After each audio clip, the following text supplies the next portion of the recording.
Hello everyone, welcome back to study tonight. ये है problem third of the 30 days of JavaScript on LeetCode. So इसमें problem जो है वो है टू बी और नॉट टू बी। ये काफ़ी अच्छा है। अगेन क्लोजर्स का ही यूज़ होगा, वही फंडा यूज़ होगा कि एक फंक्शन के अंदर हम और भी फंक्शंस को डिफाइन कर सकते हैं, जैसा कि हमने पिछली दो प्रॉब्लम्स में भी देखा था। अगर आपने नहीं देखी हैं तो प्लीज़ इस सीरीज़ की पहली दो वीडियोस चेकआउट कीजिए, उसमें मैंने क्लोजर्स के बारे में और बात करी है। और इस प्रॉब्लम को अगर आप प्रीमियम अकाउंट नहीं है तो आपका एडिटोरियल नहीं खुलेगा, तो आप पढ़ नहीं पाओगे कि है क्या एक्चुअली में, एक्सप्लेनेशंस क्या हैं। बट क्लोजर्स के बारे में अगर हम बात करें तो वो मैंने लास्ट वीडियो में भी समझाया था। उसमें होता क्या है कि अगर आपका एक आउटर फंक्शन है, जैसे कि अगर मैं एक फंक्शन बनाऊँ, लेट्स से आउटर, इसके अंदर मैं अगर एक और इनर फंक्शन डिफाइन करता हूँ, something over here, and I return this function, outer function में से इनर को मैं रिटर्न कर दूँ, तो जब आउटर फंक्शन को कॉल करेंगे तो वो इनर रिटर्न कर देगा। अगर यहाँ पे कोई वेरिएबल है या इस आउटर फंक्शन के पास कोई आर्ग्यूमेंट हमने भेजा है, तो ये जो इनर फंक्शन होता है इसके पास ये जो इसका पूरा एनवायरनमेंट है इसकी एक्सेस होती है। कोई भी वेरिएबल जो हमने आउटर फंक्शन में डिफाइन किया या आर्ग्यूमेंट जो हमने आउटर में डिफाइन किया भेजा है, वो इनर उसको एक्सेस कर सकता है। So that's closure. क्लोजर में होता है कि उसके पास अपनी एक्सेस तो है ही, बट उसके आउटर एनवायरनमेंट का भी उसको पता है। तो यही फंडा हम यहाँ पे भी यूज़ करेंगे। इस प्रॉब्लम में हमें बोला गया है कि राइट अ फंक्शन एक्सपेक्ट, जो कि ये है, that helps developers test their code. It should take in any value val वो लेगा and return an object with the following two function। तो वो एक ऑब्जेक्ट रिटर्न करेगा जिसमें कि दो फंक्शंस और होंगे। तो अगर हम क्लोजर्स की बात करें तो ये हमारा आउटर फंक्शन होगा, इसके अंदर हम दो और फंक्शन डिफाइन करेंगे और एक ऑब्जेक्ट रिटर्न करेंगे जिसके अंदर वो दोनों की एक्सेस होगी, दोनों एज अ प्रॉपर्टी हम भेज देंगे। तो अगर हम मोटा मोटा देखें तो ये, अगर आपको समझ में आ रहा है, ये एक अनोनिमस फंक्शन की तरह डिफाइन किया गया है। This is nothing but this expect. So ये सेम चीज़ है जो आपको पहले दिया गया था और ये सेम चीज़ है, तो हम इस तरीके से भी कर सकते हैं। इसमें हमें करना क्या है कि हमें एक और फंक्शन बनाना है टू बी, वो भी कोई एक वैल्यू लेगा, लेट से एक्स लेता है, और यहाँ पे कुछ लॉजिक होगा और एक और फंक्शन होगा इसके अंदर, इंटरनल फंक्शन क्या है, नॉट टू बी, वो भी एक वैल्यू लेगा, इसको भी एक्स कर देते हैं, वाई कर देते हैं, चलो कन्फ्यूजन नहीं करते। वैसे एक्स एक्स भी रख सकते हो, डजेंट मैटर, या कुछ भी ले सकते हो। ये भी, यहाँ पे भी कुछ लॉजिक होगा। लॉजिक को हम देखते हैं क्या है, और जो रिटर्न करेगा, अब जो हमारा आउटर एक्सपेक्ट फंक्शन है, ये रिटर्न करना चाहिए एक ऑब्जेक्ट जिसमें कि दोनों फंक्शन हो। तो ऑब्जेक्ट कैसे बनता है, कर्ली ब्रैकेट्स को यूज़ करके। इसमें अगर मैं ये कर दूंगा टू बी और not to be, and that's it. Now this expect function has to internal inner functions, और ये रिटर्न कर रहा है एक ऑब्जेक्ट जिसमें कि हम उन दोनों फंक्शंस को रिटर्न कर रहे हैं। इसके और तरीके भी हैं और शॉर्ट हैंड तरीके भी हैं जो हम देखेंगे, बट इस तरीके से मेरे हिसाब से अगर कोई बिगनर होगा तो उसको अच्छे से समझ में आएगा, राइट। अब इसके अगर हम लॉजिक की बात करें तो लॉजिक में वो क्या बोल रहे हैं, टू बी जो है एक्सेप्ट अनदर वैल्यू, एक्स हमने करा है, ठीक है, and returns true if the two values, ये वैल जो है जो आउटर है और ये जो एक्स है अगर इक्वल होगा। जैसे मैंने बताया क्लोजर्स में क्या होता है, अब ये वैल जो है आप बोलोगे तो आउटर फंक्शन को मैंने भेजा था, इसको इनर वाला भी इसको एक्सेस कर सकता है, वही क्लोजर का फंडा है, कंसेप्ट है। अगर यहाँ पे मैं कोई एक वेरिएबल भी बनाता हूँ, let z is equal to 10, तो यहाँ पे अगर मैं इस z को एक्सेस करना चाहूँगा तो z को भी एक्सेस कर सकता हूँ जब हम इसको कॉल कर रहे हैं, राइट। कि एक्सपेक्ट को जब मैं कॉल करके रिटर्न कराऊंगा तो एक ऑब्जेक्ट आएगा जो इन दोनों को रिटर्न करेगा, फिर डॉट ऑपरेटर को यूज़ करके मैं टू बी और नॉट टू बी को एक्सेस कर सकता हूँ। कैसे, थोड़ा आपको दिखा दूँ। मान लो मैंने एक वेरिएबल बनाया लेट फंक, और उसमें मैंने एक्सपेक्ट को कॉल करा दिया और 10 वैल्यू दे दी, राइट। तो अब ये जो 10 है ये इस वैल में जाएगी और एक्सपेक्ट को कॉल कर रहा हूँ। एक्सपेक्ट क्या रिटर्न कर रहा है, एक ऑब्जेक्ट रिटर्न कर रहा है, इसमें टू बी और नॉट टू बी है। तो अब इसके बाद इस फंक को यूज़ करके डॉट ऑपरेटर के साथ, क्योंकि ऑब्जेक्ट की प्रॉपर्टी है, टू बी को भी मैं कॉल कर सकता हूँ, और इसी तरीके से मैं ये जो नॉट टू बी है इसको भी कॉल कर सकता हूँ। और इनको कॉल करते हुए एक एक वैल्यू एक्सपेक्ट कर रहे हैं तो इनको एक एक वैल्यू भी दे सकता हूँ। इसको 4 के साथ कॉल कर दिया, इसको 5 के साथ, 6 के साथ कॉल कर दिया। तो ये एक तरह से एक्सप्लेन्ड कोड जो है वो ये है, इस तरीके से ये कुछ एक्सपेक्ट कर रहा है। तो इसको भी हम हटा देते हैं। इसके अंदर ये जो लॉजिक बोल रहा है इसको भी हम हटा देते हैं क्योंकि हमने एक्सप्लेन करने के लिए बनाया था। यहाँ पे बोल रहा है कि इफ़ आई थिंक ये बोल रहा है एक्स और वैल जब इक्वल है तो ट्रू रिटर्न कर दो, अदरवाइज एरर थ्रो करो। एरर कैसे थ्रो करते हैं वो आपको पता होना चाहिए, अगेन जावास्क्रिप्ट के बारे में आपको पता होना चाहिए। तो एक्स अगर वैल के इक्वल है तो ये बोल रहा है रिटर्न ट्रू, सिंपल। और एल्स ये कह रहा है कि एक एरर थ्रो कर दो। एरर कैसे करते हैं हम, थ्रो कीवर्ड का यूज़ कर सकते हैं हम, और हम न्यू एरर ऑब्जेक्ट बनाएंगे और उसमें हम मैसेज लिख देंगे not equal. Yes, I think that's how it should be done. सिर्फ थ्रो एरर भी कर दोगे तो भी चल जाएगा काम, but the right way would be throw new error. सब चला के देख लेंगे, कोई टेंशन नहीं है।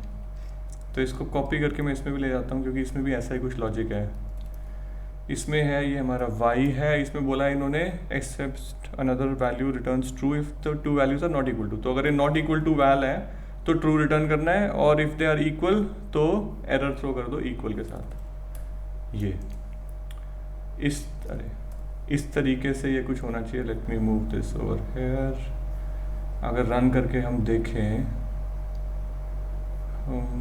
लग तो सही रहा है। Okay, what happened, not to be is not defined, not to be is not defined, not to be, oh sorry, not to be, spelling mistake.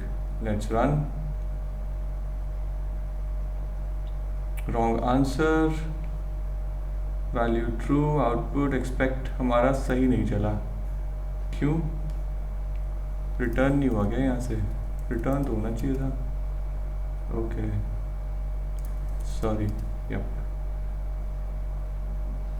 अब रन करते हैं। यस, तो ये एक्सेप्ट हो गया है, केस 2 में भी हो गया है, 3 में भी हो गया है, राइट। सो इस तरीके से इसको हम लिख सकते हैं, राइट। अब इसके और भी बहुत तरीके हैं। अब आप डायरेक्टली यहाँ पे भी इनको डिफाइन कर सकते हो, क्योंकि है तो ये ऑब्जेक्ट ही ना। अब आप इनको वैसे देखा जाए तो डायरेक्टली यहाँ पे डिफाइन कर सकते हो, टू बी और नॉट टू बी को। ये अच्छा मतलब ये तरीका थोड़ा एक्सप्लेनेटोरी है, सेल्फ एक्सप्लेनेटोरी है। आप अगर लिखोगे इस तरीके से, आप किसी का कोड देखोगे तो आपको समझ में आ जाएगा। बट थोड़ा शॉर्ट हैंड तरीका भी हो सकता है। देखो, ऑब्जेक्ट में होता क्या है, जब आप कोई ऑब्जेक्ट बनाते हो तो करली ब्रैकेट्स के अंदर आप प्रॉपर्टी की वैल्यू देते हो, उसके आगे कोई भी वैल्यू दे सकते हो। Let's say Abhishek, comma separate पे कुछ और भी दे सकते हो। बी दे दिया, यहाँ पे कुछ और दे दिया, यहाँ पे आपने कोई फंक्शन डिफाइन कर दिया। मान लो आपने कोई एक फंक्शन डिफाइन कर दिया, राइट। तो ये ए इसकी एक प्रॉपर्टी होगी, बी इसकी एक प्रॉपर्टी होगी, बी एक मेथड है। तो इस तरीके से भी आप एक ऑब्जेक्ट को डिफाइन कर सकते हैं। तो अगर हम ये स्टाइल यूज़ करना चाहें तो आप क्या कर सकते हो, रिटर्न में आप रखोगे टू बी को और नॉट टू बी को। टू बी को आप दे दो एक arrow function. Although I think arrow functions use तो हो जाते हैं ऑब्जेक्ट्स में, बट दिस का एक्सेस नहीं होता। बट आई थिंक इसमें वो चल जाएगा इस तरीके से। कॉमा यहाँ पे डाल देते हैं, राइट। तो हम डायरेक्टली रिटर्न कर देंगे। तो इसका जो लॉजिक है, अब यहाँ पे हमने दे दिया एक्स, ये एरो फंक्शन स्टाइल है, यहाँ पे भी एक्स दे दे, कोई दिक्कत नहीं है। और ये जो हमारे ये वाई देते हैं, ऊपर वाले का पूरा कॉपी पेस्ट करूँगा मैं। तो ये जो हमारा लॉजिक है, इसको मैं उठा के यहाँ डाल दूँ। Now again, this is a function. This to be property is referring to an arrow style function, right? And not to be भी ऐसे ही करेगा। और इसको मैं हटा दूँ तो ये थोड़ा सा शॉर्टकट हो गया, राइट। अब okay, let's try running this. लग तो सही रहा है, रिटर्न ट्रू है, ये सब तो सेम ही है लॉजिक तो, राइट। ये इस तरीके से भी चल गया। सो ये दो तरीके, और भी तरीके होंगे, right, because you know there are so many different ways in which you can. यहाँ पे हम अनोनिमस फंक्शन भी डिफाइन कर सकते हैं कि मैं इसको इस तरीके से लिख दूँ। तो ये भी सही तरीका है कि एरो फंक्शन अगर आपको कंफ्यूजिंग लगता है तो यहाँ पे मैंने क्या करा, टू बी मैंने एक ऑब्जेक्ट बनाया यहाँ से यहाँ तक, उसके अंदर एक की है टू बी, जिसको मैंने एक फंक्शन असाइन करा, अनोनिमस फंक्शन है। फिर मैंने एक नॉट टू बी की बनाई, उसको भी एक फंक्शन असाइन करा, और ये इंटरनली इसको कॉल कर देगा, जैसे हमने इसमें यहाँ पे कॉल करते हुए दिखाया है। इसमें एक्सपेक्ट 5 टू बी 5, राइट। इससे कंफ्यूज मत हो। एक्सपेक्ट 5 का मतलब ये है, जब एक्सपेक्ट को 5 के साथ कॉल करा तो एक्सपेक्ट कॉल हुआ, उसने एक ऑब्जेक्ट रिटर्न कर दिया, वैल्यू उसकी 5 सेट होगी यहाँ पे। फिर उस जो ऑब्जेक्ट रिटर्न हुआ उस पर हमने टू बी को कॉल करा या नॉट टू बी को कॉल करा। टू बी को डॉट ऑपरेटर को यूज़ करके फंक्शन की प्रॉपर्टीज को एक्सेस करते हैं, राइट। तो उस तरीके से चलेगा। Let's submit it and see. Test case तो रन हो ही रहे हैं, तो सबमिट तो हो जाना चाहिए। Beats 21.62%, okay. तो ये थोड़ा सा स्लो हो गया। आई थिंक उसी तरीके से अगर हम इसको एरो फंक्शन स्टाइल में कर देंगे तो शायद इसकी थोड़ी परफॉर्मेंस इम्प्रूव हो जाए। Let's submit again. 2 बार सबमिट तो कर ही सकते हैं। Yes, so now this has improved and I think yeah this looks fine. So you now you know multiple ways, right. अलग अलग तरीके से एक ही चीज़ को हम सॉल्व कर सकते हैं। एक थोड़ा डिस्क्रिप्टिव अप्रोच होता है जहाँ पे हमने प्रॉपर इनर फंक्शंस डिफाइन करे, रिटर्न करा ऑब्जेक्ट को, फिर हमने थोड़ा सा और करा shorthand anonymous function use करे, फिर हमने एरो फंक्शन स्टाइल यूज़ करा, राइट। तो ये हमारा सबमिट हो गया है। So this was the problem, to be और not to be. This is a very important concept. जो क्लोजर्स का कॉन्सेप्ट है ना, कि एक फंक्शन जो रहता है वो एक तरह से फैक्ट्री मेथड की तरह एक्ट करता है, जो कि हमें और फंक्शंस दे रहा है बना के, और हमें अगर उनको यूज़ करना है तो हम उनको यूज़ कर सकते हैं, राइट। तो फॉर एग्जांपल यहाँ पे कोई एक कैलकुलेटर का मेन फंक्शन है, उसके अंदर और भी फंक्शंस है, ऐड, सब्ट्रैक्ट, मल्टीप्लाई, डिवाइड, तो उस तरीके से हम उसको बना सकते हैं। बट या दैट वाज अबाउट इट। अगर आपको कोई भी कन्फ्यूजन है प्लीज़ कमेंट सेक्शन में कमेंट पोस्ट कीजिए, let's discuss if you have any confusion. This is very good for a beginner to start with, but हाँ, पहले आपको जावास्क्रिप्ट के बेसिक कंसेप्ट्स पता होने चाहिए। मैं कोशिश कर रहा हूँ साथ के साथ उन कॉन्सेप्ट्स को एक्सप्लेन करने का, बट अगर फिर भी कुछ मिस हो जाता है, कुछ नहीं समझ में आ रहा, तो प्लीज़ कॉमेंट्स में आप पूछ सकते हैं। अगर आपको वीडियो अच्छा लगा तो लाइक कीजिए, और भी वीडियोज़ हैं इसकी पहले भी, और भी आगे आती रहेंगी।